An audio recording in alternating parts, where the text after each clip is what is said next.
Acorda pra vida. Alvin Santana. Toca o sino da Excelsior, 7 horas e 35 minutos. Eu agora vou bater um papo com o Djalma Andrade, ele é psicólogo e vai tratar sobre um tema, né, bastante atual, um tema que acomete muitas pessoas. Nós vamos falar sobre depressão.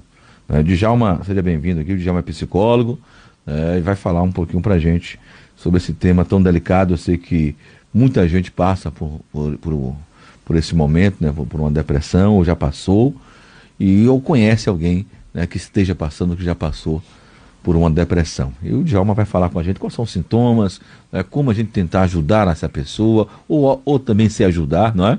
Para sair desse momento tão delicado. 7h36, Djalma, bom dia, seja bem-vindo aqui ao programa Acorda pra Vida. Bom dia, Almir Santana. Bom dia, você ouvinte da Rádio Excelsior. Obrigado pelo convite, é um prazer estar aqui com vocês, esclarecendo, né, e trazendo um tema que a gente acredita que ainda se coloca como um tabu, né, na sociedade, quando se trata de transtornos, né, ou psicopatologias, né, que seriam os transtornos mentais, né, e em específico a questão da depressão, né. Hoje nós temos, mundialmente falando, é uma doença que atinge a um quinto da população mundial. Quer dizer, um quinto da população mundial hoje sofre com depressão. Agora, Djalma, como identificar, né, que estamos com depressão ou que alguém próximo da gente está com depressão? Como tentar ter essa sensibilidade? Dá para as pessoas identificarem? É claro, né? A depressão, geralmente, ela surge com sintomas. E aí é importante a gente perceber, conhecer essa pessoa, né, na família, como que era ela antes, o seu comportamento, e isso é importante para que você venha notando, no tocante à relação com essa pessoa, alterações de comportamento, né? Geralmente essa pessoa ela começa a se isolar da sociedade, que a gente chama de isolamento social, ela começa a ficar um pouco mais triste. A gente tem ali sintomas que a gente chama de choro fácil. É aquela pessoa que está ali fazendo suas tarefas, né, diárias, de repente se pega chorando. É um choro que não tem motivo, é um sintoma possível também. Essa pessoa ela passa também a descuidar da aparência, né? Ela sofre também alterações no comportamento alimentar, ou ela vai comer demais ou ela vai comer de menos. Alterações também na qualidade do sono, ou ela vai dormir demais ou ela vai dormir de menos. Então, são sintomas que a gente tem que ficar, né, atento para poder ajudar essa pessoa. Uhum. Então, quer dizer, quem conhece bem, né, o outro, um parente próximo, houve uma mudança de comportamento, de repente hábitos que elas não tinham no dia a dia. Isso. Então já apresenta um certo risco. Porque eu conheço, Djalma, muitas pessoas que dizem assim: olha, eu não percebi que tal pessoa estava com depressão, eu não percebi porque ela não alterou assim muito o comportamento. Talvez a falta de sensibilidade, a correria das pessoas no dia a dia, talvez essa observação, né, com o outro, né, passe às vezes despercebido. E como a gente se alertar para isso? Né? O que é que a gente pode fazer para no dia a dia trabalhar isso? Né? Porque a vida hoje era muito corrida, né? Muita atividade, e as pessoas às vezes malmente se encontram, né? Isso na mesma residência. Então, Almir, de percebe, sempre se percebe. Agora a gente tem um problema em cima disso, que é o tabu. Quando você fala de psicopatologias, ou seja, doença mental, você tem um tabu. Então a família, ela desenvolve mecanismos de defesa e a partir de então, ela não quer enxergar o que está acontecendo, né, por conta de que você tem todo um preconceito em cima disto, né?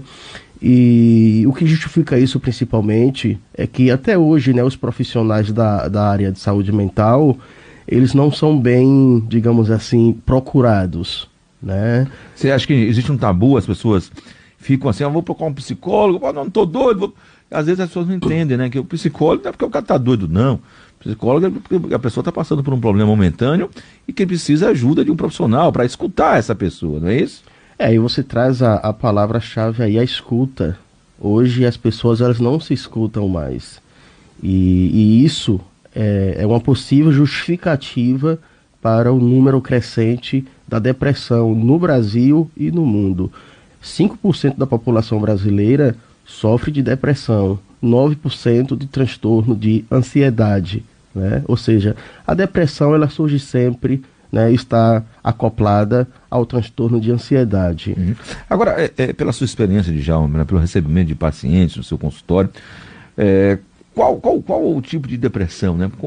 As pessoas buscam mais um psicólogo, um problema, e o que leva ela à depressão mais? É o quê? Às vezes uma falta de atividade, a perda de uma ocupação, um abandono, às vezes, de parentes, a quebra de um relacionamento. O que é que mais leva a pessoa à depressão nesse mundo nosso atual? Pronto. Quando a gente vai falar de depressão, a gente tem que falar de depressão a partir de 3 perspectivas, né? Por que eu estou falando isso? Porque nós temos 3 tipos de depressão. A depressão racional, né? Reacional, que é decorrente de uma reação, de uma situação que eu estou vivendo, né? Vamos pensar aí, por exemplo, em uma situação de desemprego. Vamos pensar aí, você recebe um diagnóstico de um médico,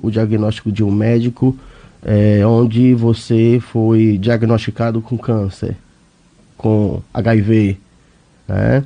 Ou uma doença, outra, de nível importante, né? Então, é natural que você desenvolva esse sentimento, né, depressivo. É mais uma depressão emocional, é mais uma depressão psicológica, né? Aí é preciso você acompanhar, dar assistência a essa pessoa, porque essa depressão, ela pode evoluir para um outro nível que a gente chama de depressão neuroquímica, que é aquela depressão... Que é a dependência de medicamentos? Isso, é a depressão psiquiátrica, né? Aí você já entra com o psiquiatra, né? É mais complexo, né? É uma depressão mais complexa que se divide em 3 níveis, né? Que é a depressão leve, moderada e a depressão severa, que a gente chama de estupor depressivo. E existe uma depressão que chega num quadro irreversível? Sim, é possível, né? Olha, quando a gente fala de doença mental, né, até a própria medicina, ela não trabalha mais com o termo cura. A gente trabalha com o termo tratamento, né? Então, é possível sim que você chegue a uma depressão, por exemplo, a depressão que está associada à esquizofrenia, por exemplo. É uma depressão que ela oscila, né? A depressão também é relacionada à bipolaridade.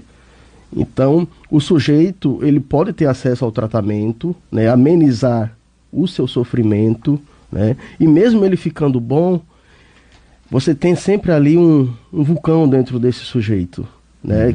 Sempre é bom se estar atento, porque dentro de uma situação que vem acontecer, de perder um ente querido, um desemprego e tudo mais, isso pode sim ocasionar seu motivador para trazer à tona essa depressão que estava lá silenciada. Agora, com relação à idade, antigamente certos sintomas, né, certos momentos de vivência da vida, as pessoas tinham a partir de uma certa idade, de um certo momento, né? E hoje, cada vez mais cedo, as pessoas, né, estão sendo acometidas, né, de sintomas, de fatores que antes não eram vividos, né? Por que isso? Porque hoje, mais cedo, as pessoas começam a ser acometidas por depressão, por outras tantas doenças neurológicas, do próprio comportamento humano. Pronto. O ser humano, ele não é só a biologia, ele é também psicologia, ele é também comportamento, ele é também emoção. E algo que é de extrema importância à saúde psíquica do ser humano no todo é o contato com afeto, né? E quando a gente fala de afeto, a gente fala de relação interpessoal. E essa é uma questão que cada vez mais está em falta, né? A questão do afeto. Então, você tem essa grande dificuldade hoje, essa carência. E a humanidade, ela está se caracterizando por isso. A falta de afeto, a falta de escuta, a falta de relação interpessoal, né? Isso foi substituído pelas relações virtuais. Não, esse tipo de relação não substitui, né, a relação afetuosa, que é o toque, que é o contato, que é o olhar, né, que é a troca de um diálogo. Nós precisamos disso. Por quê? Isso foi de extrema importância à evolução de nossa espécie. Isso faz parte de nossa evolução, né? Então, é uma questão vital. Só lembrando, né,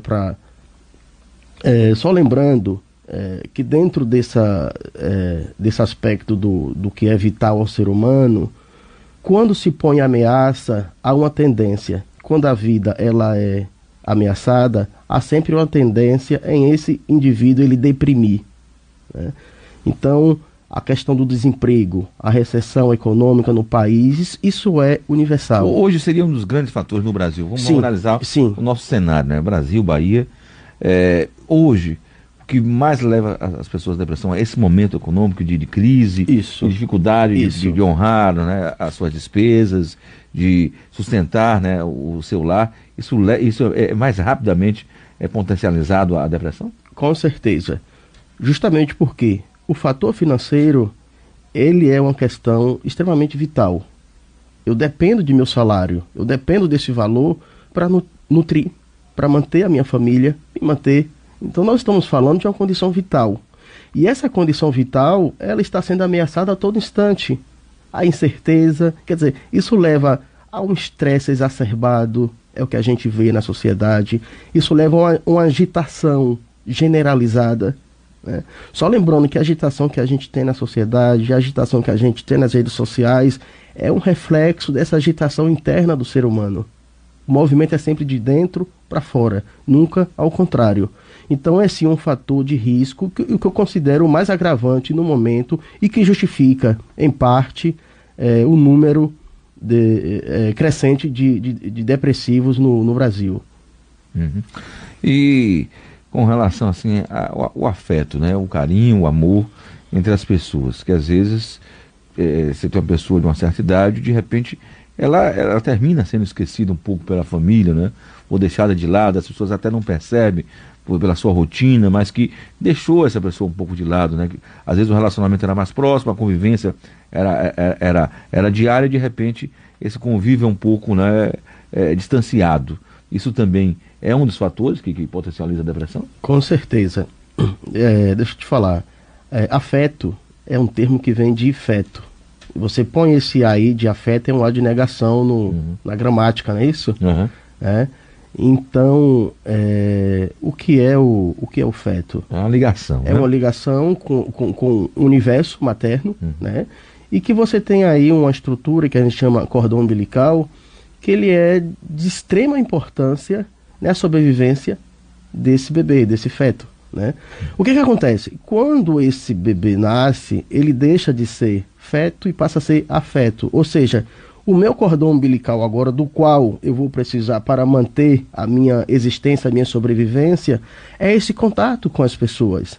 É a minha relação com o ser humano, com minha família, né?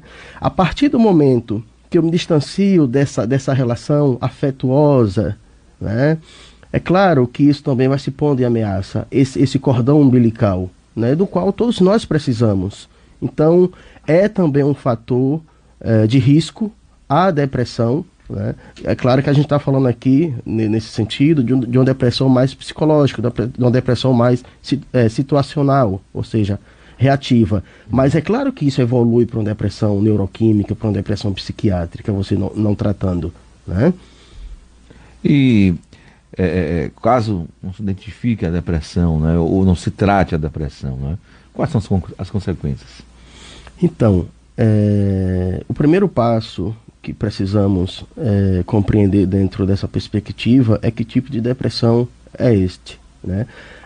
Porque assim, quando a gente fala de psicopatologias e a gente vai recorrer às causas, infelizmente os estudos ainda não são avançados. Ou a gente vai dizer que é um fator genético, ou seja, hereditário, Uhum. Mas você acredita que cada caso de depressão ele tem sua particularidade, precisa de um estudo, né, do próprio especialista, do psicólogo, para daí definir, né, como tratar essa depressão? Pronto. A depressão, quando a pessoa ela se percebe com sintomas, eu acho muito interessante que ela passe por 3 profissionais.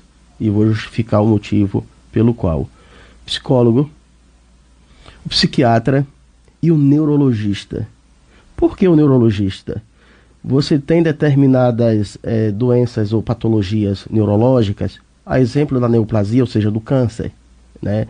Uma vez desenvolvido no lobo frontal do sujeito, que é a região responsável pelo comportamento, pelas sensações, pelas emoções. Então, uma vez esse tumor se desenvolvendo nessa região, ele provoca justamente sintomas muito parecidos, próximos à depressão, próximos a sintomas da depressão psiquiátrica. Então, eu tenho caso de pacientes que têm esse tumor e, inicialmente, a família investindo em psicólogo, investindo em psiquiatra, e hoje ele está vegetando em cima de uma cama, né? Porque era um tumor nessa região do cérebro, né, desse paciente. Então, é de extrema importância que se tenha um olhar desses 3 profissionais. O diagnóstico de depressão, ele é um diagnóstico de muita complexidade, de muito difícil, conclusão. Justamente porque os sintomas eles se parecem com vários outros sintomas de psicopatologias, incluindo até de neurologia. Uhum. Agora, como a família ajudar, né? Como as pessoas conseguiram identificar, ou às vezes até a pessoa que iniciou o tratamento, como quem está ao lado, né, ou ao redor dessa pessoa, pode ajudar para que ela tenha essa saída da depressão? Pronto. Essa pergunta ela é essencial. A gente costuma dizer que a família, juntamente com a equipe médica, ela está em torno de 70% a 80% no tocante à contribuição.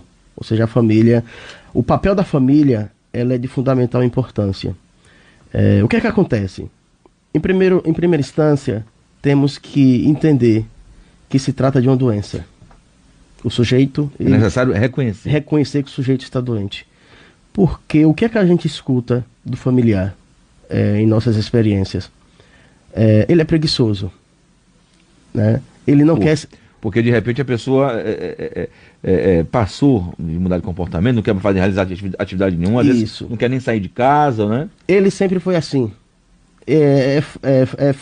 Falta força de vontade. É muito comum a gente escutar isso. Falta força de vontade. Outra coisa que a gente escuta também que é comum. Ele não quer se ajudar. Ele não quer se ajudar.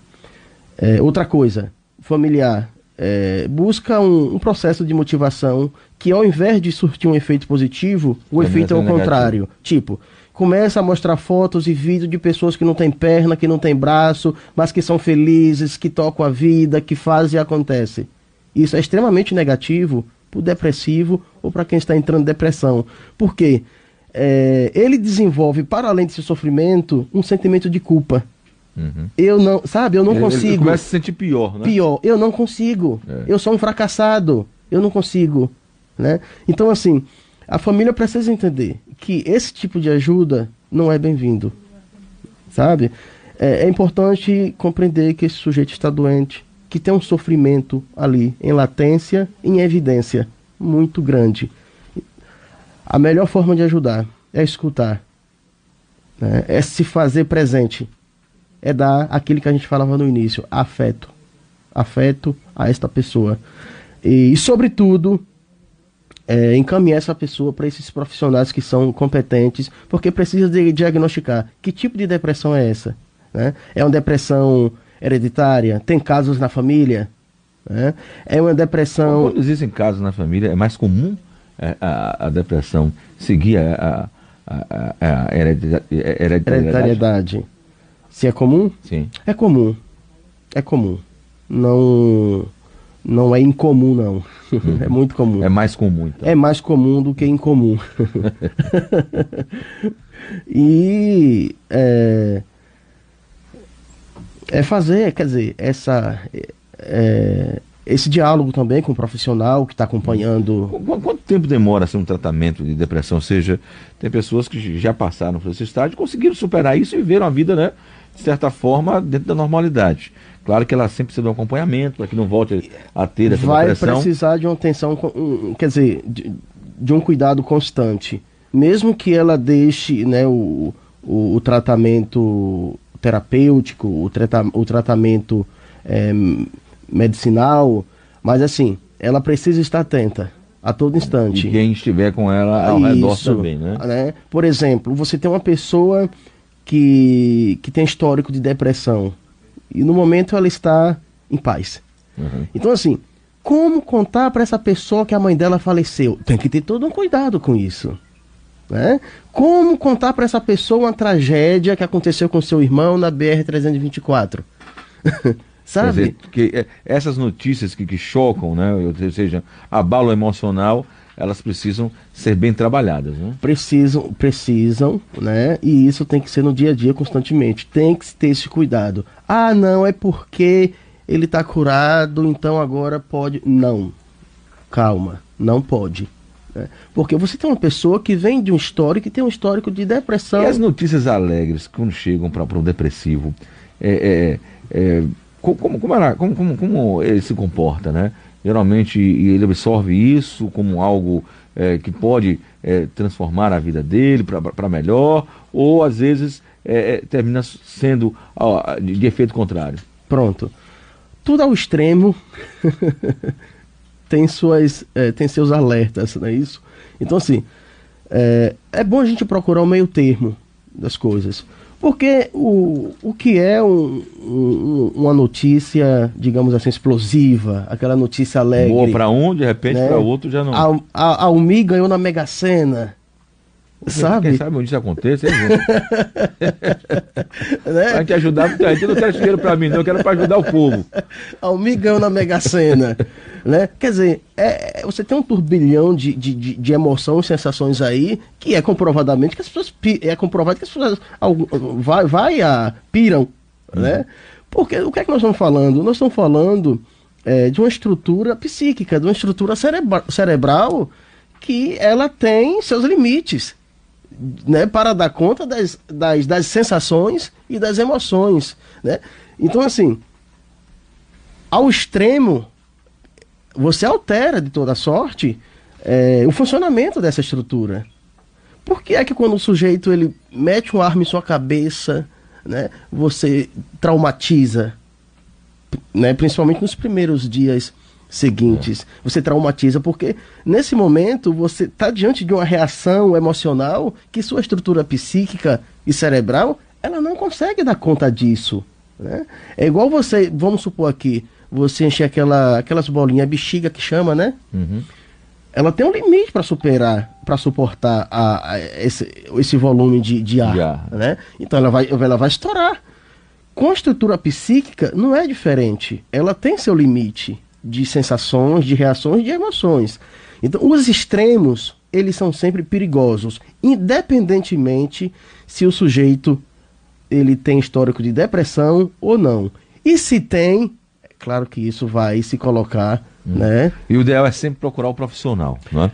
Bom, Djalma Andrade, psicólogo, quero lhe agradecer aí falando sobre o sistema de depressão. Sei que para a semana você vai ter muito trabalho, porque muita gente vai perder a eleição e tem muito candidato que vai entrar em depressão aí, viu? Já está entrando. Você vai ter muito trabalho para a semana. Já está entrando. E os eleitores também. É um público que não costuma ter depressão não, mas eu acho que a partir daí da frente aí vai ter muita depressão mesmo. Mas eu quero lhe agradecer, Djalma Andrade, a gente brincando aqui, mas... lhe agradeço aqui pela participação, Djalma Andrade, psicólogo. E outras vezes vou te chamar aqui para a gente falar sobre eu virei, depressão, sim. sobre outros temas também Virei. importantes. Fique do à comportamento vontade. humano. A minha assessora de imprensa está ali. A Cleusa, mandar um abraço para ela ali, né? É uma parceria, irmandade, né? Que a Verdade. gente. Mandar um abraço para Isaura também, mas Isaura Maria. Ah, eu posso mandar um abraço aqui? Pode sim, pode sim. Poxa. Mande aí. Eu quero mandar um abraço para a equipe Curativo, Serviço de Saúde Domiciliar. A gente faz um trabalho de home care muito bonito Que legal. na cidade de Salvador. O que é o serviço de home care? Outra coisa que as pessoas precisam se inteirar mais sobre isso, né? É o paciente que ele recebe alta do hospital, mas no entanto ele continua recebendo os cuidados, né, Na sua residência, no né? seio da família, no calor, né, ali da família. Que ajuda a curar, né? A questão do recuperar afeto que a mais gente rápido. discutia, a importância do papel da família Verdade. no tocante ao cuidado de seu. Então eu quero mandar um abraço para essa família Curativos que, Realiza né, esse a trabalho. gente realiza um trabalho muito bonito e importante à sociedade. Bom, que legal. Obrigado, Djalma. Meu tempo estourou. Deixa eu terminar uma corda para vida. A gente volta amanhã. Amanhã é o último dia da propaganda eleitoral. Graças a Deus. Acabar essa ladainha desse povo aí, que eu não aguento mais.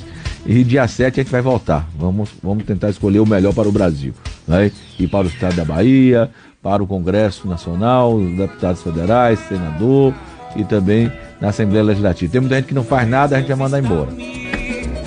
8 horas e 1 minuto. Meu amigo Júnior, obrigado, viu? Um abraço. E na sequência, Fernando Cabuz na FM 106,1 e a Patrícia Tosta na M840 com saúde no ar. Tchau, tchau. Até amanhã. Fica com Deus.